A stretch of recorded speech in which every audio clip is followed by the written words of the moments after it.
no golden parachute. If his crops dry up or drown, well, it's all in God's hands now.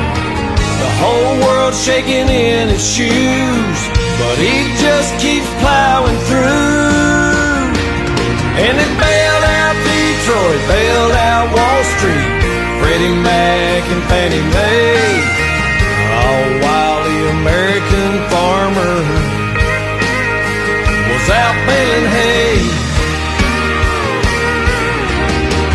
The way that he was raised, a man's gotta pull his weight,